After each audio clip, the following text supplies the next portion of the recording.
Hola, Wambras, buenos días. Hola, Verónica, Jorge, ¿cómo están? Mucho gusto estar aquí. Mucho Muy gusto bien, con muchas usted, señora gracias. viceministra. Ujú. A ver, respondiendo a tu pregunta, nosotros hicimos la declaración de emergencia el 22 de junio de este año. Después de eso empezamos un proceso de contratación emergente, es decir, una adjudicación directa de medicamentos positivos. Nosotros adjudicamos 111 medicamentos y 142 dispositivos médicos. Eso nosotros lo estamos recibiendo ya. Es un proceso abreviado, digamos, por la declaración de emergencia, en la que podemos abastecernos más rápidamente, pero por un tiempo de alrededor de 3 meses.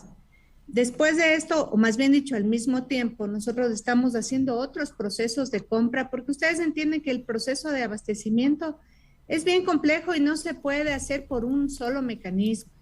Entonces, estamos comprando también por catálogo electrónico, que es una modalidad que tiene el CERCOP, el Ujú. portal de compras públicas, para comprar a través de una tienda virtual, en el que es algo así como Amazon, en el que tú entras y generas una orden de compra de algo que tú ves en un catálogo y te va llegando poco a poco. Nosotros tenemos 975 órdenes de compra a través de este sistema de catálogo, además de la compra directa por emergencia. Estamos recibiendo poco a poco ya los medicamentos y los dispositivos que hemos comprado y esperamos también ya hacer la expansión. No sé si ustedes han oído que tenemos una estrategia que se llama Medicina Cerca. Este es otro de las estrategias de abastecimiento en el que nosotros externalizamos con farmacias externas. Prescribimos la receta dentro de nuestros hospitales y el paciente sale después de una validación de esta receta de un bioquímico y recibe su medicación afuera en las farmacias que nosotros tenemos en convenio. Hasta el momento, por esta estrategia de medicina cerca de las farmacias externalizadas, nosotros ya hemos despachado casi 10,000 recetas y hemos prescrito casi más de 22,000 recetas. Entonces, como es un proceso en el que estamos por varias estrategias tratando de abastecernos y esperamos que ya con todo esto y aumentando también la cantidad de medicamentos y dispositivos que estamos comprando, seguir abasteciendo a nuestras unidades operativas, a nuestros establecimientos, hospitales y centros de salud. Señora viceministra, y justamente para el 5 de agosto estaba previsto, se había anunciado que el ministerio iba a comprar alrededor del 90% del cuadro básico de medicinas. ¿Cómo procedió esta compra? Al momento, ¿cuánto del cuadro básico de medicinas está completo?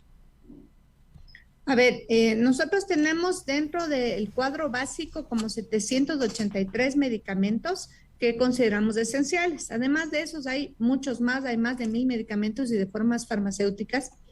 Y nosotros estamos comprando, como les decía, ya en firme 111 medicamentos a través de la compra de emergencia, 155 a través del catálogo y tenemos más de 149 este rato en la externalización de farmacias. Estamos, obviamente todavía no tenemos todo.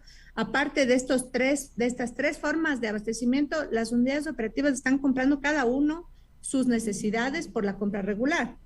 Es decir, ellos siguen comprando dentro de sus hospitales la necesidad que ellos tienen, porque cada uno de los hospitales tiene una necesidad diferente. Ujú. No es lo mismo un hospital básico en la sierra que un hospital de especialidades en la costa. Cada uno tiene un listado de medicamentos, a pesar de que son estos 783 los que se necesita en general para toda la red, para todo el país, en todos los niveles de atención.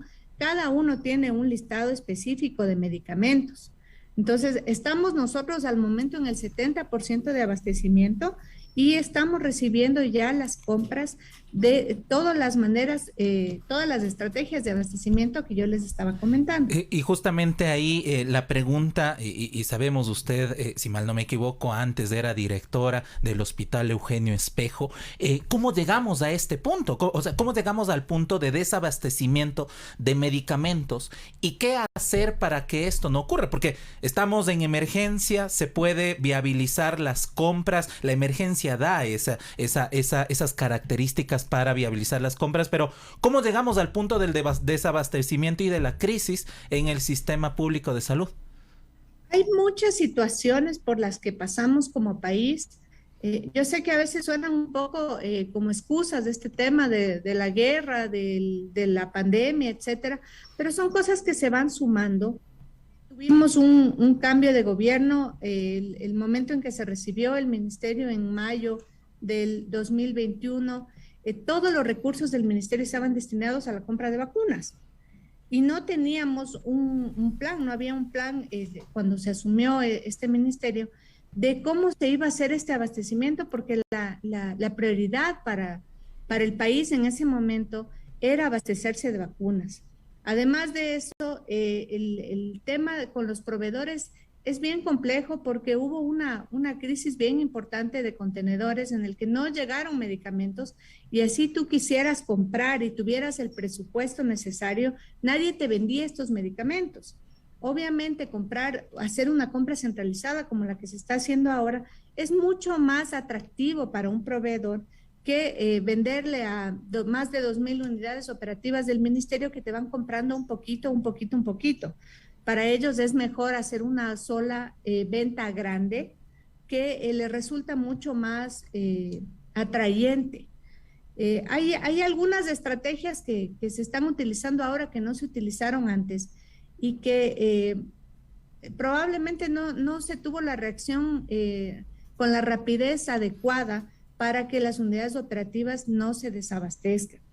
En este momento tenemos una gerencia específica de abastecimiento dentro del ministerio que va a generar todas estas estrategias que muchas veces tienen que ser creativas, muchas veces tienen que ser súper rápidas, tienen que ser en coordinación no solo del ministerio, sino también con el resto de actores. Ustedes han oído mucho que la población se queja del desabastecimiento no solo del ministerio, sino del IES, de la policía, de Fuerzas Armadas, y es un poco en conjunto todos los que conformamos el sistema público los que tenemos que abastecernos, porque el momento en que uno de los actores no tenga, viene todas estas personas de los otros subsistemas hacia el subsistema que sí está abastecido. Entonces tú no calculaste eso. Sí, eso en el caso de los subsistemas que ya lo vamos a enlazar con el tema del IES, pero estamos hablando de medicamentos, de abastecimiento justamente de fármacos. ¿Qué pasa con el personal de salud?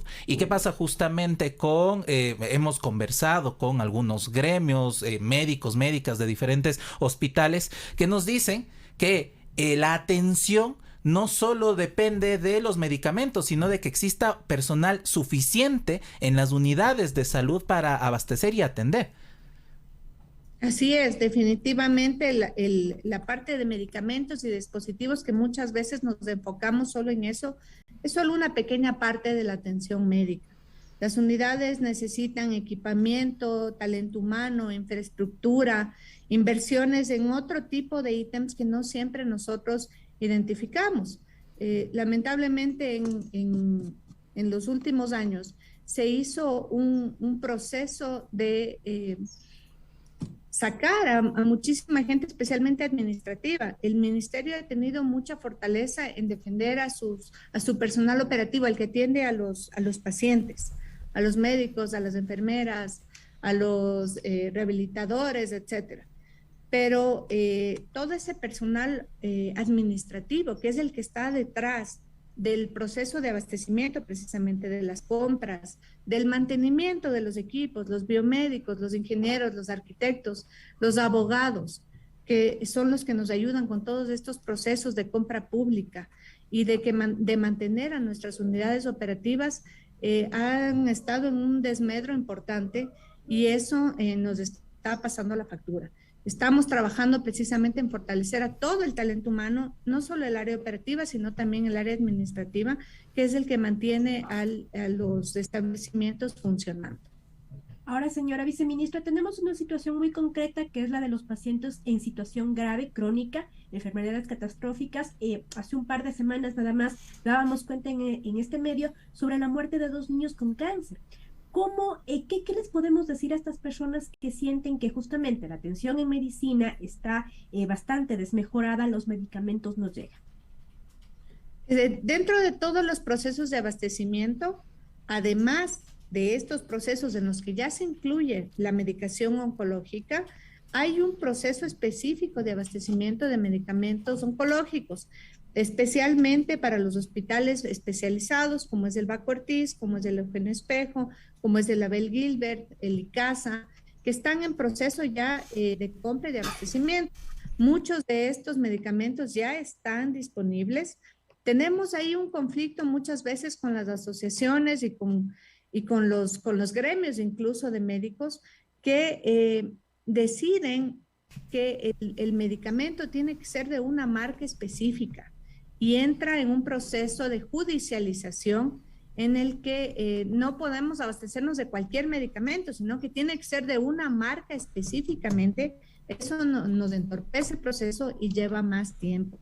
De todas maneras, estos procesos judicializados y los procesos de compra de enfermedades catastróficas y raras, entre los que están incluidos los pacientes oncológicos, están financiados por una línea específica que ya está dentro de los hospitales y que ellos se están abasteciendo.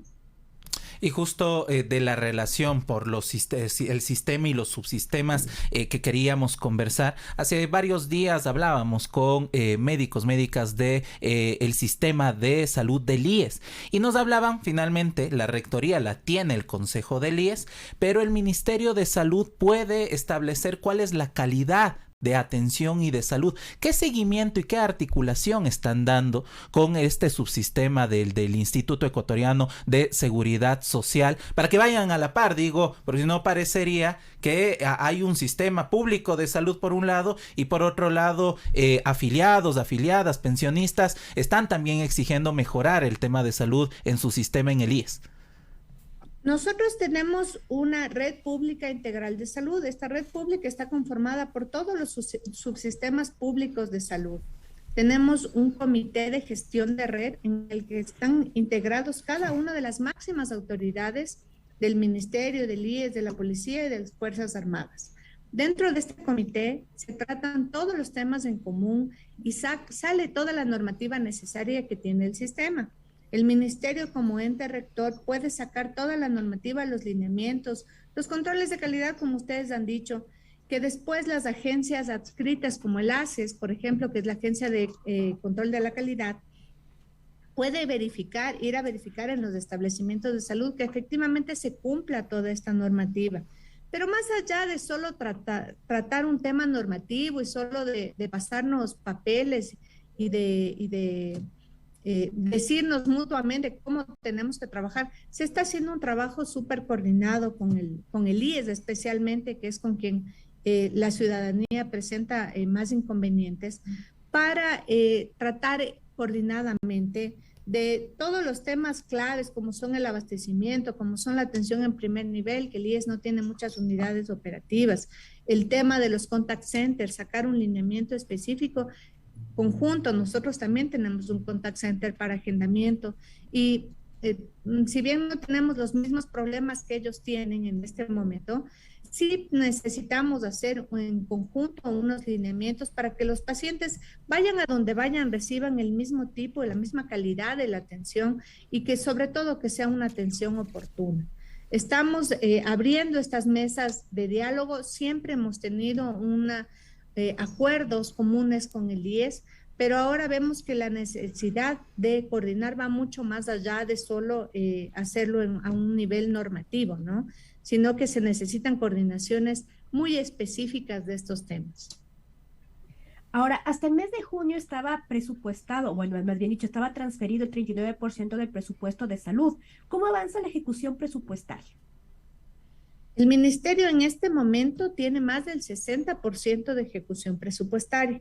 Eso quiere decir que nosotros estamos un poquito por arriba de lo que debíamos estar. En este momento deberíamos tener el 58% de ejecución porque el presupuesto es para todo el año. Entonces, cada mes nosotros debemos tener una ejecución del 8.3%. Deberíamos en este momento estar en el 58% y estamos por encima del 60%.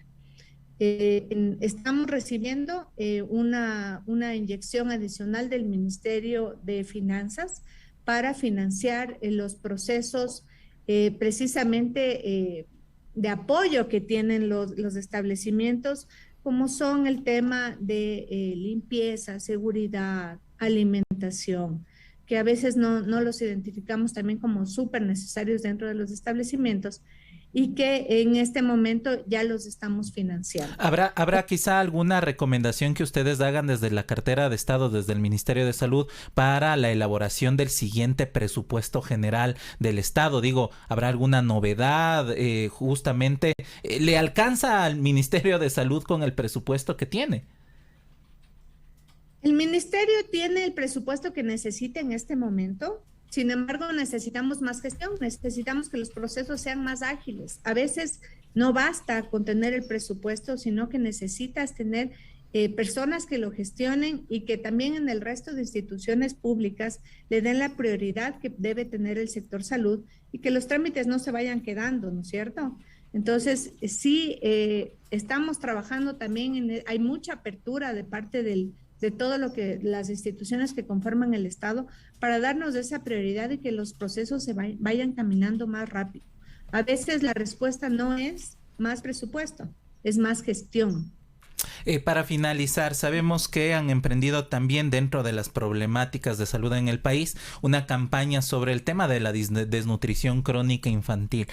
Pero quisiera que nos comente cuál es una visión más integral que se puede dar a este tema, enfocándonos. Estábamos revisando algunos datos. Parte de las niñas y adolescentes que tienen esta problemática, la desnutrición crónica, son niñas embarazadas, son justamente niñas madres. ¿Qué pasa con mirar de manera integral esta problemática? Algo súper interesante es salirse un poco de esta visión súper curativa que tenemos como Ministerio de Salud y entrar en esta visión total del ser humano en su contexto. Nos damos cuenta que uno de los factores más importantes para este tema de la desnutrición son los determinantes sociales y ambientales. Son personas que viven en pobreza, que tienen un acceso muy limitado a educación, a salud, a saneamiento, a servicios básicos. Y sobre todo se han priorizado más de 750 parroquias en los que determinamos que existía un nivel súper alto de desnutrición y se determinaron prioridades para atenderlas 250 por año. En las parroquias que estamos atendiendo este año, se identifican que de las 250, 212 son parroquias que están en áreas de población indígena, que están en áreas de difícil acceso.